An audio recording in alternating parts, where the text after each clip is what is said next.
February 25th was Madeline Soto's 13th birthday party. A big day in any child's life, celebrating the end of one phase and the start of the next, the teen years. But tragically for Madeline, this was not the beginning of her teen years, it was the end of her life. She was reported missing the next day by her mother, Jenn, and investigators believe she was already dead by 8:19 the following morning. But that doesn't match the story given by the man charged with her murder, Stephan Stearns, Jenn's live-in boyfriend. He says he dropped Madeline off at school, a story Jenn repeated to police and to the public in TV interviews. Tonight, we are live from Florida as we take you back to the scene where Madeline's body was recovered, the place where Stephan Stearns was reportedly seen changing his tire. Then we'll show you the place where Stephan Stearns allegedly put Madeline into the trunk of his car before allegedly disposing of her body. Then we'll take a listen to Stearns' story. Does it match up with the evidence? We'll take a closer look as we continue our investigation into the tragic life and death of Madeline Soto. I'm Vinnie Politan. Thanks for joining us here on Closing Arguments. Madeline Soto was just 13 years old, had just turned 13 years old.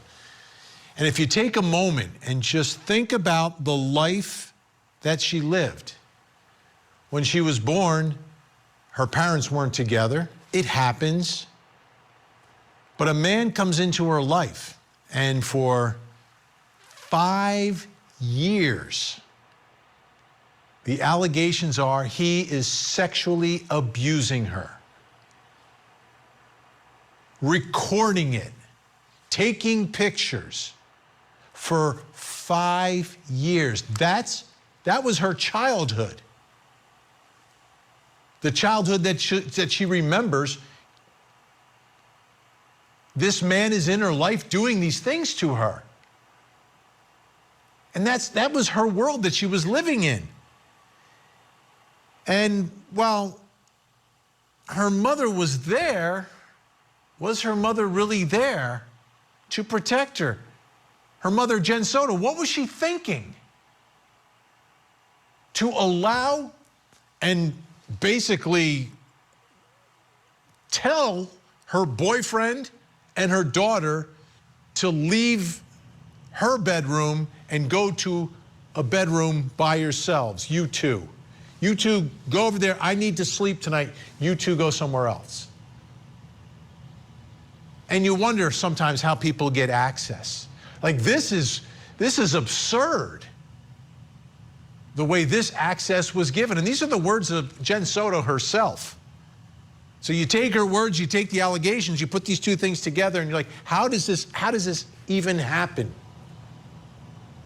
And Stephan Stearns recorded all of this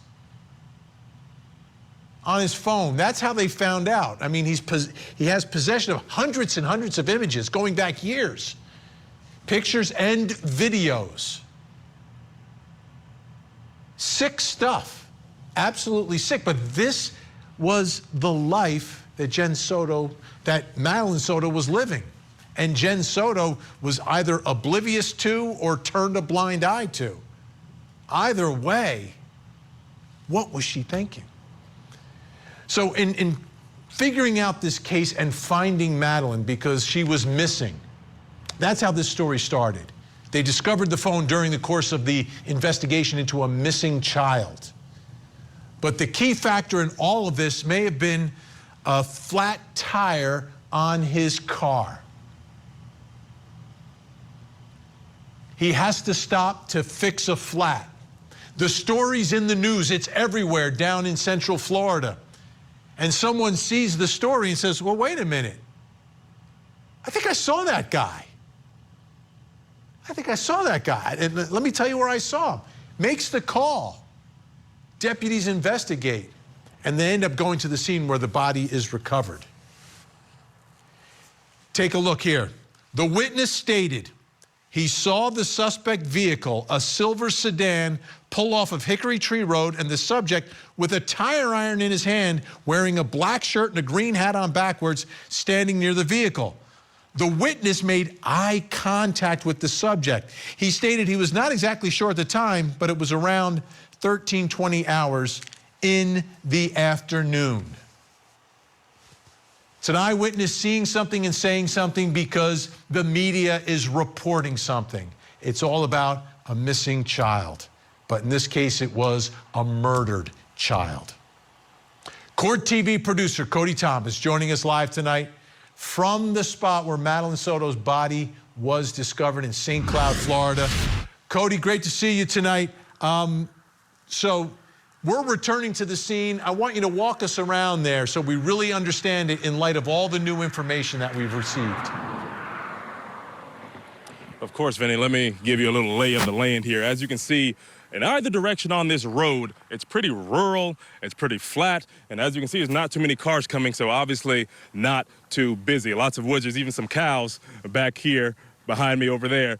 But what's important about where we're standing right now, you mentioned that eyewitness seeing Stephan Stearns carrying that tire iron. He was actually right here in this area, changing the tire on that silver Lincoln MKZ. Now, how do we know that that eyewitness was correct about seeing Stephan Stearns? Well, according to those court documents that we now have, he was caught on camera back at the dumpster at Venetian Bay, conveniently throwing away a spare tire in that dumpster. So let's walk across this road to show you a little bit more of it. We're going to look both ways to stay safe.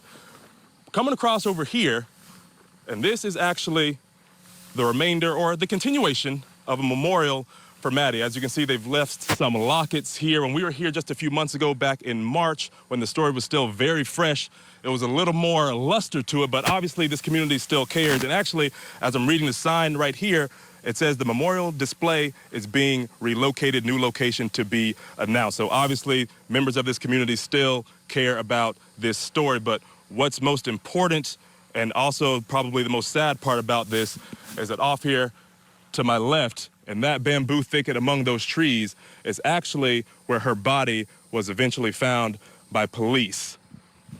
So as you can see, it's very rural, very, very wide open out here, easily accessible by anyone. Now, Cody, another important part of this was how he got there, right? Is that barbed wire fence that is right behind you now? It actually is barbed wire fence, and when I was here back in March, there were some ladies out here that were really tapped into the story, and they told me that this is all private property, all private farmland owned by another resident out here. And there's a gate right over here that we can see. And when I was out here last time as well, a few months ago, that gate is actually open. And what those ladies told me back then was that that resident that owns this farmland actually has, you know, really big regrets. He feels very sorry that those gates were open that day. Obviously, they're closed now, but that could have been how he got access to get behind this fence back there in that bamboo thicket where her body was found. So he's on the other side of the street changing a tire. We believe at that time that Madeline is in the trunk of the car. This, to me, this is a moment where there's a lot of potential vulnerability for Stephan Stearns if what investigators are telling us is true, that he's on the side of the road, he's got a dead child in his trunk, and he's got a flat tire. When you look at this area, I mean, the place where she is put. Yeah, we could take another look right here down. Look at how wide open it is. You can see anything. I mean, here's some cars coming right now. They can see us standing right here. There's nothing hiding, and it's not too far from the road either, just a few feet, maybe a couple yards. So very wide open, especially in the afternoon where there's plenty of sunshine, obviously not too many trees around here. Any cars coming by could have seen him doing what he was doing with Madeline's body that day. So I guess the question is, which comes first, the disposal of the body or the flat tire? And I don't know if we know the answer to that, but if that gate was open, he would have been able to pull his car a little bit closer so he doesn't have to literally carry a body across the street. That is true, but again, like you said, we don't really have the answer right now. He could have done that because as you see right now, there's no cars coming in either direction. So if there was a big window, maybe he could have picked her up really quick. Maybe he could have came up, if that gate was open, walked through this fence, tossed her, and ran right back and started changing that tire, realized he had the flat tire, and that's when that eyewitness came by and saw him. Cody, right now I'm just having a little difficulty hearing you. But I'm going to ask you another question because I think you can hear me. I just can't hear you. So if it repeats what you said, my apologies. So The car is on this side, the gate there. As you look at where the question is, does it have to be buried or could a body just be driving back and forth? Behind me, some of this brush is a little more thick than it was a few months ago when I was here. But say the farmer that owned this land be seen from the road, maybe you might not recognize that it's a body, but you'd recognize it's something out of place. But what we're seeing right now, it could definitely be hidden behind any of this. So to answer the question, does it have to be buried to be in view? Once again, Cody, I'll do one more follow-up here in what I'm asking you. So in the time that you've been there, and I'm trying to ascertain how busy this place actually is, are there cars going back and forth? How far are you from closest home? Well, Vinny, I do hope you can hear me right now. I'll hold the microphone just a little bit closer. There's one car coming right now. As we've been standing here for this period of time, there's maybe only been 8 to 10 cars that have come by. Not a very busy road of nowhere. No strip malls. This span of road is probably 6 miles long. We're probably 4 miles down the road right now. No strip malls, no security cameras, no lights even. So when it was dark, or when it gets dark, it'll be pretty much pitch black out here. But not much of anything happening going up and down this road. And I think the biggest question that may never be answered is why that spot? Was there any connection, or was it just happenstance that you get a flat tire? Oh, I look over here, here's a body, because where you are is miles from where they were living. That's exactly right. About 20 miles, maybe 40 minutes, definitely out of the way from those Venetian Bay Village complexes. And again, like you said, this is steps for anybody to come by, such as that eyewitness that saw him changing that tire. It's really interesting to see. Cody, I know you're going to stay with us the whole hour. Cody Thomas live down in Central Florida. When we come back, we're going to take a look at the place where Stearns allegedly removed Madeleine's body from the car and placed it in the trunk. Plus, coming up next hour. The Black Swan murder trial begins next week, and tonight we take a closer look at the tumultuous relationship between Doug Benefield and his wife, former ballerina Ashley Benefield. Did a customs agent commit cold-blooded murder? Marsha Thompson is accused of fatally shooting her husband as he's lying on a couch. She's claiming self-defense, alleging that Terry Thompson repeatedly threatened to kill her. So what really happened inside this home? Now, a jury will decide the fate of this law enforcement officer. And Court TV will bring it all to you. The Abused Wife or Murderer Trial, weekday mornings, only on Court TV. Stephan Stearns moved her body in the early morning hours on that day. At 8:19, we have evidence that shows Stephan Stearns returning to the complex, and Madeline was visible in that vehicle. We believe she was already dead at that time. This is a big part of the case, is trying to track Stephan Stearns and figure out when Madeline actually died and what he was doing with her. This is how prosecutors are going to build this case. It's really a timeline.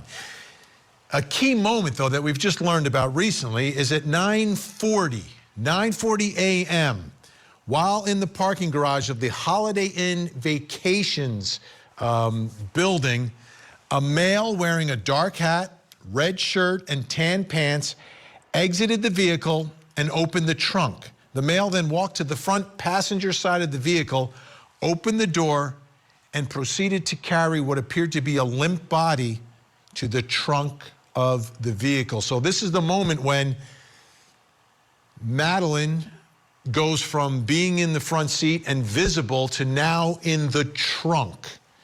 Let's go back out to Court TV producer Cody Thomas, still with us. And Cody, you took a trip today to that Holiday Inn Vacations parking garage. What did you find out? Well, Vinny, interestingly enough, as we pulled up, it was very populated. There was a lot of people that worked there. There was nothing private or hidden about it at all. And there was actually a security guard surveying the parking lot and that parking deck. Take a look. So this is that Holiday Inn Vacation Club's headquarters, where police say Stephan Stearns went the morning that Madeline Soto was found missing. Now, court documents say he pulled into this parking lot and went inside this parking garage right here. We can see the parking garage. It's only about 2 levels high. They say he went to the very top, so let's see what that would have looked like for him that morning. Turning into the parking garage right now, obviously plenty of cars here. A lot of people work here, not very discreet at all. So this is what the top of this parking deck would have looked like. And as I'm coming up here, one of the first things I noticed right here, security cameras. One on one side of that pole, on the other side as well. As I'm looking around, I don't see any more. Oh, I see one over there in that corner too, far left corner. And police say in those court documents that at least one of these cameras caught a man looking similar to Stephan Stearns that morning, parking his car, that silver Lincoln MKZ that we've heard about in this case, getting out, opening the trunk, going to the passenger side seat door, opening that door, and carrying what they worded as a limp body to the trunk of that car around 9:42 a.m. and then leaving just a few minutes after. And Vinnie, just to note, that parking garage was only about 10 miles or a 15-minute drive from the Venetian Bay villages where Stearns and Madeline Soto and her mother lived. So not too far away at all. Couple things strike me, right? So it's Florida, it's hot. You're going to park downstairs, so the upstairs could be relatively empty. But you've got the cameras. I also saw the windows to the offices. If this is 9:40 in the morning, people are at work. I mean, people could have been looking through the window. Again, very risky type of conduct here, allegedly by Stephan Stearns. So he's at that parking garage, 9:42, makes the transfer from the front seat into the trunk. Where does he go next? So this is where it gets kind of tricky, because there becomes a time gap between then and when his car is caught on camera. Again, he says around 11 a.m. that he went to a vape shop. We don't know if that's true or not, but we do know that somewhere around 12:50 that he was caught on the cameras at the back gate at Venetian Bay Villages. And we went back to that gate today to remind you of what that would have looked like. Take a look. So police know Stephan Stearns left the parking garage of that Holiday Inn Vacation Club's headquarters around 9:42 a.m. Then there's a gap where they don't know where he went in that silver Lincoln MKZ. But according to court documents, they do know somewhere around 12:49, 12:50 p.m. he was caught on camera at the back gate of the Venetian Bay Villages where he lived with Madeline Soto and her mother. He was caught on camera leaving this back gate, eventually heading on that route, going to Hickory Tree Road, where he eventually dumped Madeline Soto's body. And again, Vinnie, you know, that's where police say he ended up, after that, took that route out here, drove that extra 35, 40 minutes to end up right here where we're standing and right here behind me where he tossed her body in that bamboo thicket. And that timing seems to work when you start putting it together to leave from the subdivision, from the complex, back out to St. Cloud where you are. So how long do we think Madeline was in that trunk?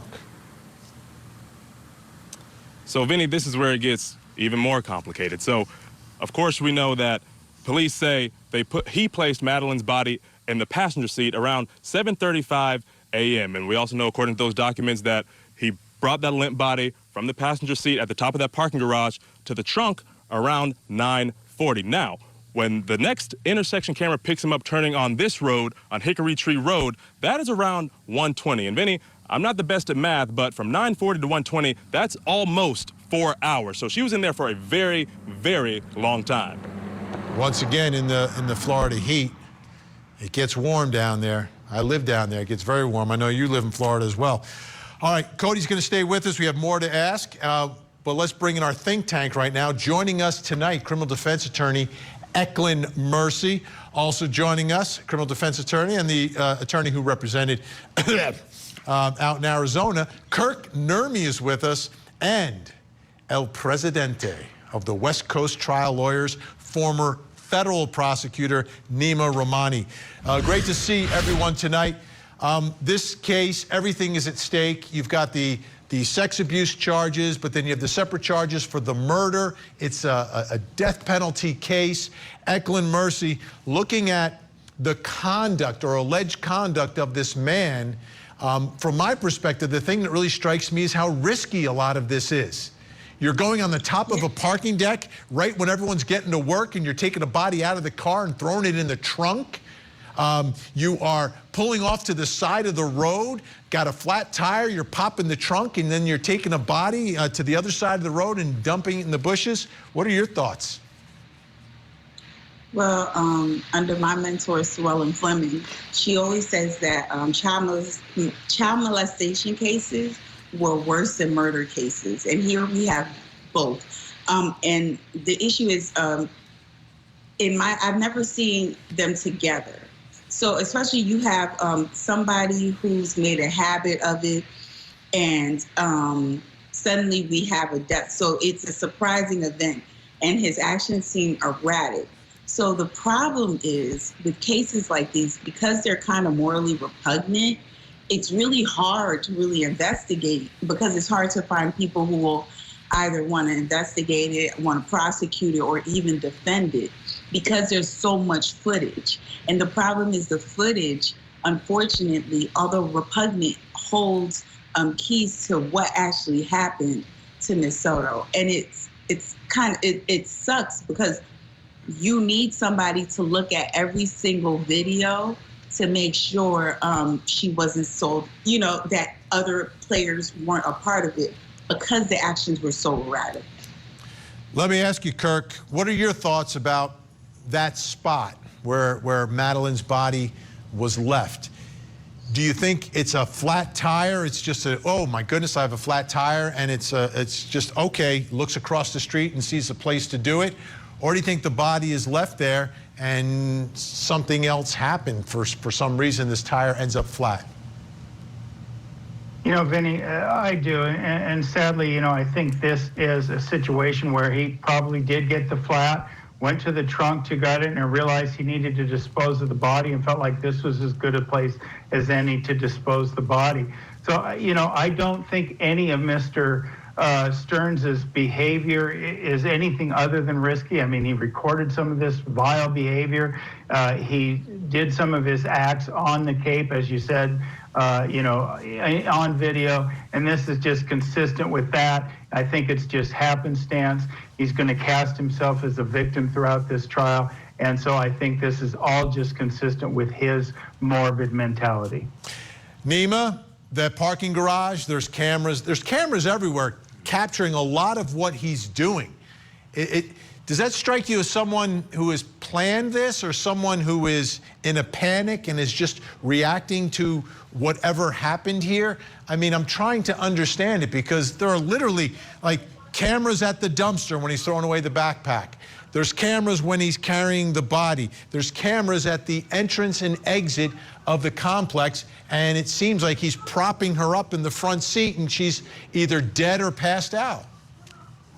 Vinnie, this isn't the smartest criminal defendant we've covered on court TV, and someone who sexually abuses a young girl, either with the help of her mother or at a minimum in the presence of her mother, is not someone that really cares about getting caught, in my opinion. I mean, you have all this video evidence. Obviously, we've talked about the cell phone evidence in Stearns' phone, and whether it's license plate readers, whether it's cameras. I mean, we have now eyewitness testimony. There's going to be a lot of evidence in this case, and this is someone that, frankly, was not careful, was risky, probably thought he would never get caught, and you could tell from those brazen lies to law enforcement when they originally reported for Madeline Soto missing. Eklund, the allegations are he's doing this for, I think, at least 5 years, this abuse that they found recorded. Like, I'm sure there is potentially abuse that's not recorded, but this is what's like documented and they were able to retrieve. But the murder happens right after her birthday party, 13 years old. She's now officially a teenager. I don't think that's a coincidence. Do you? I don't know. The thing is, why now? So unless he's going away for a long time for sexual battery, it's no doubt about it. But the problem is we have a report, we have, is he on the dark web? Did he, is her birthday significant for something else? There's so much, because the evidence is so outweighed. Like, it's 1,500 pictures. For who? For what? For why? And then suddenly, so he likes pictures, and then suddenly you're just gonna stop it with the death. Something happened that, and in order to get that body on him, we need to know what happened, or at least the prosecutor needs to have a story for that.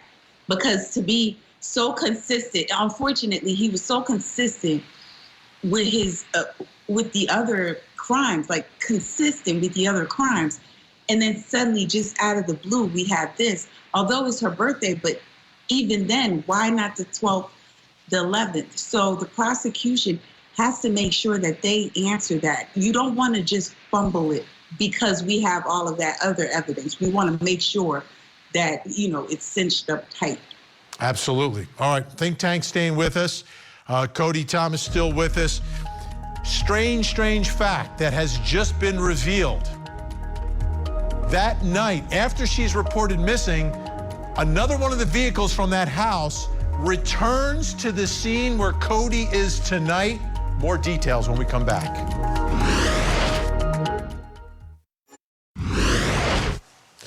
So the map you're looking at here is from law enforcement, and if you start on the left side, you end up on the right. That is the purported route that Stephan Stearns, they believe, took from the home complex to the resting place where Madeline Soto's body was discarded there in St. Cloud. So it's Kissimmee, Florida to St. Cloud, Florida. Now, there's a bit of a timeline here, and the big news is that there is a second car from the home, not the Lincoln, but a second car that takes the same route. Let me show you. February 26th at 10:04, Stearns is seen on body cam showing police where he says he dropped Madeline off. But then you go later that night into the early morning hours, 3:16, Jenn Soto's white Nissan is pinged on a license plate reader. The report stated it took the same path as Stearns the previous day. 3:35, the vehicle enters the dump site where Madeline's body was found. 4:09, the license plate is pinged on the way back home. And then at 4:30, the white Nissan, again, that is registered to Jennifer Soto, arrives back at the complex. Let's go back out to Cody Thomas, our reporter. I see it's getting dark there, which is appropriate right now because we're talking about not just one trip, but two trips, and the second one is in the dark. Yeah, you see it. The sun is definitely going down here, Vinny, and we actually recreated some of that drive today. One of the main roads mentioned in those documents is this 13th Street. It's this big freeway down here that a lot of the side roads crossed over and intersected, and it's also where a lot of those intersection cameras caught those two cars coming out here that night on Hickory Tree Road. Take a look at this drive. We are here in St. Cloud, Florida right now, about 35 minutes away from those Venetian Bay villages where Stephan Stearns, Madeline Soto, and her mother lived. This is 13th Street. This is actually one of the roads mentioned in those court documents, going through a bunch of intersections with cameras, which is how police say they tracked his silver Lincoln MKZ out to this area. 13th Street, we've crossed over Old Canoe Creek Road, Neptune Road, Budinger Road. Lots of these intersections, as you look at them as we go under one, we're about to go under one right now, there's cameras at all four sides. So it wasn't a hard lift for police to track him out to this area, again, 35 minutes away. But the key here is, of course, they tracked that silver Lincoln MKZ out here using these intersections. There's another car, a small Toyota registered to Jenn Soto, Madeline Soto's mother, that came back out here around 3:30 a.m. We don't know who was driving. We don't know if Stephan was behind the wheel. We don't know if Jenn Soto was behind the wheel or both. But it was out here going the same exact route. The only difference is Stern's car left from the back gate of Venetian Bay. The Toyota left from the front gate. So the first few streets that the cars are tracked on a little bit different. But as you look at those court documents, once they get out here at the intersection of Old Canoe Creek Road and 13th Street, everything lines up the same. Stearns was out here around 1 o'clock in the afternoon, 1:08, 1:15-ish, before getting to Hickory Tree Road, where Madeline Soto's body was eventually found. But that small Toyota was out here around 3:30 in the morning and didn't return back to Venetian Bay or in that area until after 4 a.m. So, we don't know who's behind the wheel, but up for speculation once that trial begins. And Vinnie, I think I did misspeak in that it was actually a Nissan, not a Toyota. But just to remind you that we are out here at this location about 40 minutes away from where they live in Venetian Bay, which definitely is out of the way, especially after 3 a.m. Now, another part of Stephan Stern's story, getting to that, they asked him if he went anywhere that night, right? Like the night of the drive that the Nissan's taken. Well, Vinnie, you're absolutely right. But Stearns claims that he never left the house that night. Take a listen to this. Did you and your wife, when you guys were looking for where did you guys look? Me and her stayed local. It was all the rest of the family that mobilized and was beating the bushes. And did you guys drive together or separate? I don't think we drove anywhere when we were looking. You didn't drive anywhere? Not that I recall. Did you guys go anywhere last night? Was that media? Maybe. I think Fox 35 or something was coming. If it is, let me tell him to use the tape. Okay. I don't recall. You have to ask her if we went anywhere. I don't recall. I was so zonked out on Ativan at that point. Okay. It was a wreck. And of course, Vinnie, knowing what we know now, we know that absolutely was not the truth. Right. Someone from that house is in that Nissan. It's either him or her or both. Another part of his story, getting to his story, and he mentioned this a lot, and when he says he was driving Madeline to school, that they were going to go to McDonald's, that they were going to stop at this McDonald's. And he keeps harping on it, the McDonald's, that's why we're leaving early. Did you come across that McDonald's?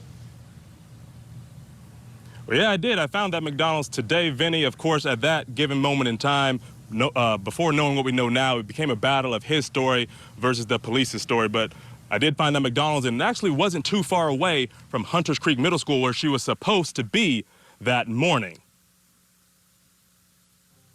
So Stern's story to police was that morning that Madeline Soto went missing.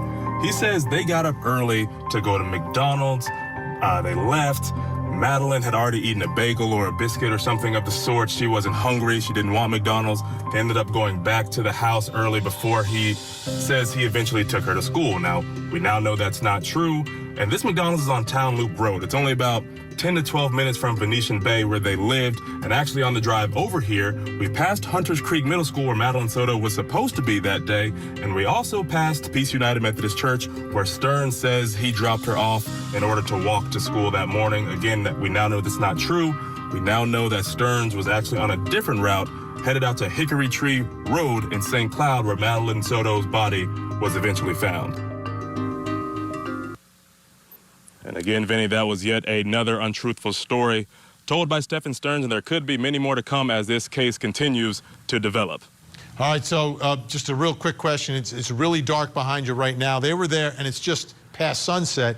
They were there at 3 o'clock in the morning. There's no street lights or anything, right? It's just complete darkness? Absolutely no street lights. In fact, if we turn this light off in front of me, you wouldn't be able to see a thing out here on this road. All right, can he turn it off? Turn it off for a second, just so we can see how dark it really is. Cut the light. 1 second. Yep, yeah, okay, that tells the story. Where'd I go? You're gone. Cody Thomas in St. Cloud for us tonight. Thanks so much, Cody. Great reporting, as always. Let's bring back in our think tank, Eklund Mercy, Kirk Nurmi, Nima Romani. All right, Kirk, what's going on here?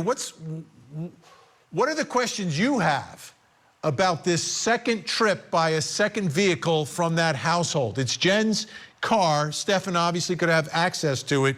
What are the questions you have? How significant? What is the importance of this return trip that night after they've told police that there's a child missing? My guess is it kind of supports the theory, the idea that the placement of the body wasn't what he chose, but a matter of necessity based on the flat tire. My guess is this is supportive of the story that he went back. He started getting nervous. How easy was the body going to be able to be seen? So he drove back out there, took Jenn's car so it wouldn't, correlate back to him, that maybe it looked like it was her. But the only real question then that this gives rise to, if the cameras could pick it up or not, was there one or were there two people in the car? And that would possibly be Jenn Soto, right? But other than that, there's no real questions here, because I think it's really consistent, even wraps it up tighter for the prosecutors, because they say he had to dump this body out of necessity, and he went back to make sure that it wasn't going to be discovered, because he knew the police were looking. He knew that the heat was on. So he wanted to double check himself at 3:30 in the morning. Nima, I'm thinking about Jenn Soto right now. It's her car, but it's her daughter that's missing. They report it. They're, with police that night. Then they come home, and then someone leaves for like an hour. Like, she would have to have some information about this and have some explanation about what's going on here. Well, Vinnie, we're all thinking about Jenn Soto and why hasn't she been charged, and will she be charged? And, Kirk nailed it. There's no question that it's Stearns going out. Maybe he took Jenn's car because his car has a spare tire and he didn't want to drive on his spare, or wanted to throw law enforcement off. But he was doing something with that body. Why else would you go to the scene of the crime at 3 or 4 a.m.? But, I agree with you. I got a lot of questions about Jenn that I don't have about Stearns. I think Stearns is going to be convicted, probably put to death. But what did she know? What was her role in all this? At minimum, seems like a failure to protect. But we may even have a co-conspirator here. We may have an accessory to murder. So there's a lot of questions I have about Jenn. And let's not forget about Stearns' jail emails. He's talking about someone else who was involved in the case. Now, that could be all lies. We know he's a liar. Or could it be Jenn or someone else entirely? So, Eklund, we don't know the status of Jenn Soto right now. We don't know if she has cooperated and is on the team of the prosecution and helping them fill in the blanks of things that they may or may not know about what was going on behind closed doors. We don't know if she's still the subject of an investigation. We do know she hasn't been named as a suspect. She hasn't been arrested. She hasn't been charged with anything. But it seems to me she has a lot of information that could complete this story one way or the other. If you're representing her, what do you do? The issue is that I think she's involved. Okay, because we've seen cases like this in juvenile cases, in deprivation cases, where they're trying to deprive, parental rights being taken away. For 5 years, she allowed this to happen, or had some sense of it, and I think it wouldn't be out of the ordinary based on what's happening. I think they probably try to sell her. I think they probably tried to sell Madeline, and something went wrong and they had to come back, because I just see that the actions are just so erratic. And based on all of the evidence, if I was the prosecutor, I would check the financial records prior to the 13th birthday. I would check to see any upticks on, any money or anything like that. I would definitely check Jenn Soto's accounts, because it just seems out of the ordinary.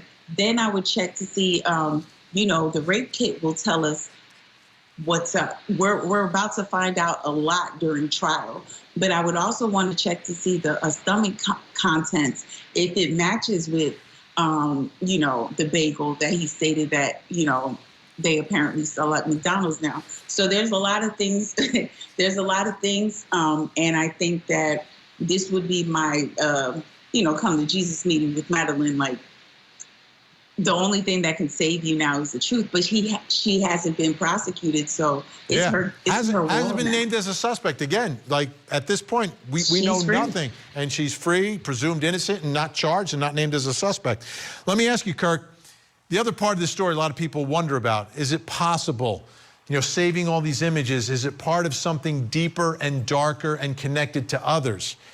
If, and again, this is a big if Stephan Stearns has information like that, and it connects to some sort of a ring, a child pornography ring or a child abuse ring or something like that, is that a card, you think, that he could play? Is that something that might interest a prosecutor if it involves more children?